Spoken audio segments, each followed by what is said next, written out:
In this video today, we're going to be taking a look at the equity markets. We're going to be taking a look at the bull and bear case. We're going to be taking a look at today's price action and develop our plan into tomorrow's session. Let's start this off here on the S&P 500. I want you to take a look at first the daily candle. You can see this long wick. The resistance over here, I'm going to zoom in so you could get a clearer and better look. I want you to see the resistance at 31.47.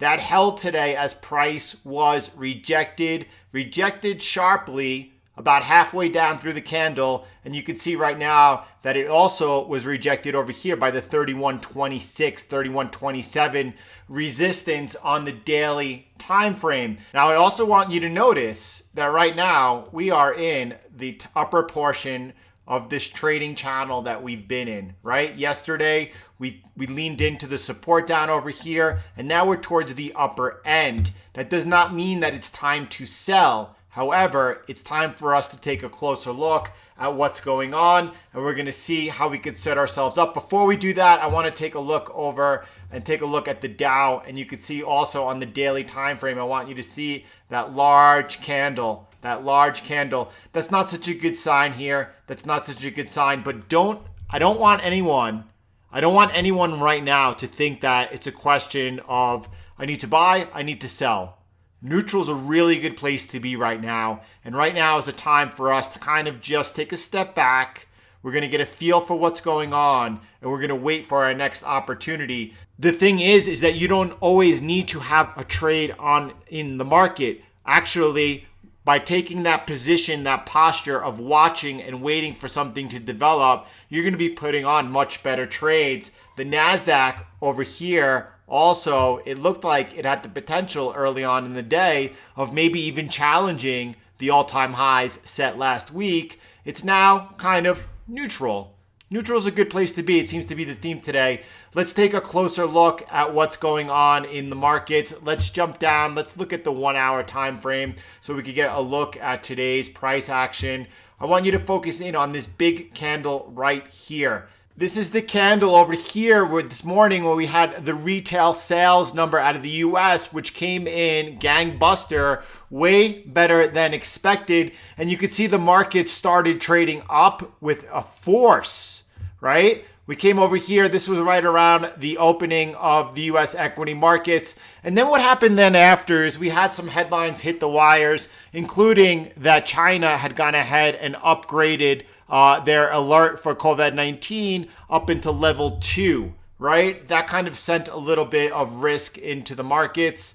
Powell was testifying before the committee today, and he did mention that although we're going to talk about that in 1 second, the corporate debt, which the Fed is going to purchase, he said that it wasn't going to be a significant program. This also caused the market to peel off a little bit and to take more of a neutral posture. And that's where we are right now. Look at what we're looking at over here. And you can see that this is the area that we are in. And we are really back to where we were this morning, right before the retail sales number. Now, overall, you could see if we look at, for example, the true trend, we still started an upwards impulse over here. There's no question we still have a bullish bias in the market over here following price alone. If I step back here to the 8 hour time frame, I want you to notice that as long as we're above this trend line over here, that we have a very strong bullish bias. Obviously, it does not mean we're not going to lean into the market and take any short trades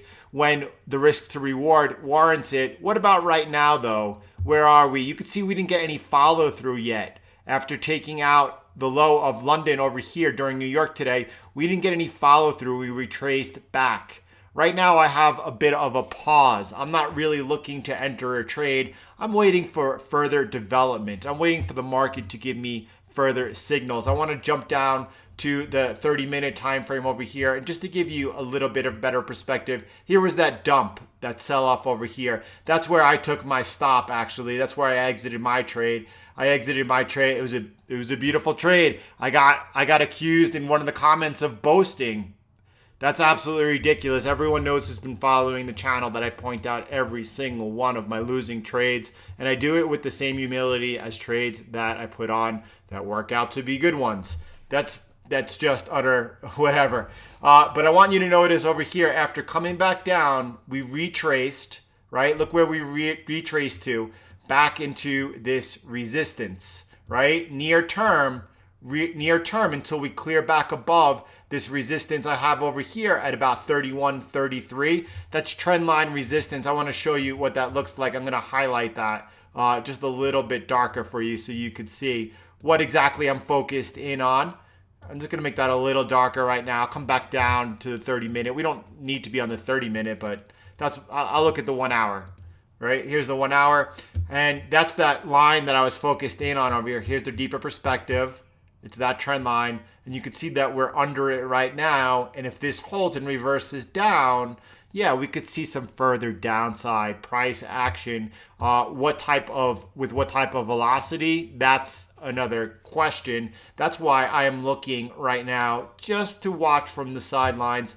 We do know that over the past month or so, we have seen more often than not a rise overnight in price, where New York actually then we see actually price being taken down. Will that happen tonight? Will we have a slow drift upwards? I have no idea. That's kind of irrelevant. It doesn't really matter. I don't think there's a trade to put on right now that gives you any type of risk to reward.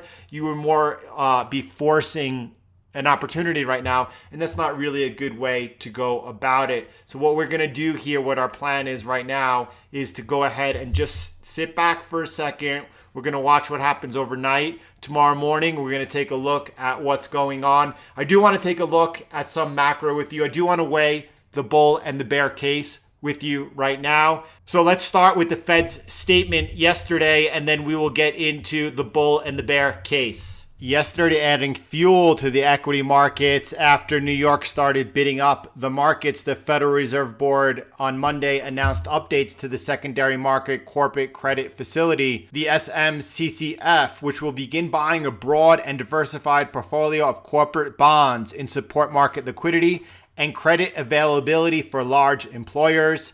As a detailed in a revised term sheet and updated frequently asked questions, the SMCCF will purchase corporate bonds to create a corporate bond portfolio based on a broad diversified market index of U.S. corporate bonds. The index is made up of all the bonds in the secondary market the U.S. companies have issued to satisfy the facility's minimum rating, maximum maturity, and other criteria. This indexing approach will complement the facility's current purchase of exchange-traded funds. The primary market and secondary market corporate credit facilities were established with the Treasury Secretary's approval and $75 billion in equity provided by the Treasury Department from the CARES Act. Now, the market's kind of in a good place right now. It's almost fairly balanced. Here you can make both the bull and the bear case. Let's look at each side. The bullish case for the market is pretty thin, though. However, hopes are for a high or for a full reopening of the economy, a vaccine, a rapid return to economic normalcy. 2022 earnings will be sufficiently high enough to justify current prices. Let that sink in for a moment. That's 2 years of zero price growth. And most importantly, the Fed.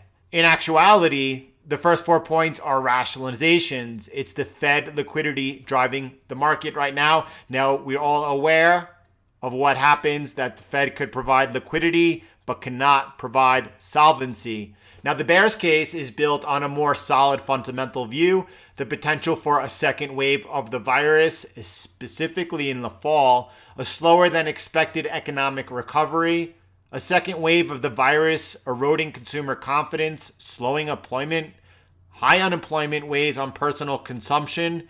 The U.S. needs the consumer in the economy. Debt defaults and bankruptcies rise more sharply than expected. Again, solvency issues, all of which translate into sharply reduced earnings and corporate profitability. Now, there seems to be a bit of a disconnect of how equity markets are actually priced in and how the economy itself is doing. Now, this was a BOFA fund manager survey. Now, Wall Street professionals are extremely skeptical of the rally, with a record 78% of respondents saying that the market is overvalued. You can see this data goes back to 1998, and we have 78% of those fund managers surveyed saying they believe the market is overvalued. overvalued. Now, of those surveyed, more than half are confident the recent surge is just a bear market rally. You could take a look at these numbers.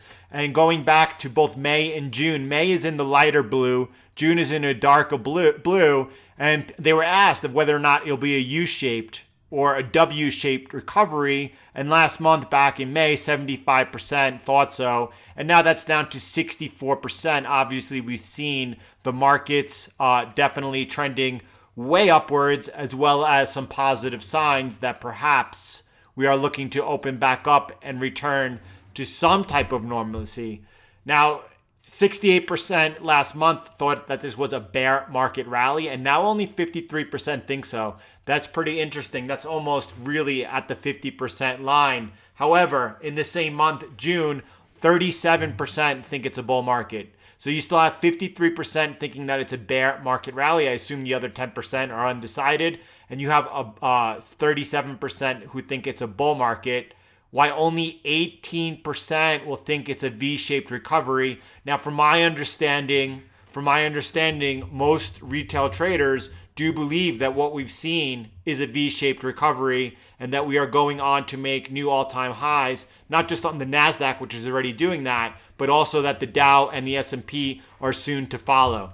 All right, so I want to wrap this up with you today by really focusing on the most important lesson that we're learning right now today, and that is, and the market's always giving us new lessons, but by being in tune with the flow of the market and learning whatever the market is teaching at that particular time is the best way to learn. And right now, the market is teaching us that neutral is a good position, that you don't have to be in the market. By waiting here right now and waiting for something to become clearer, and right now we're seeing a battle.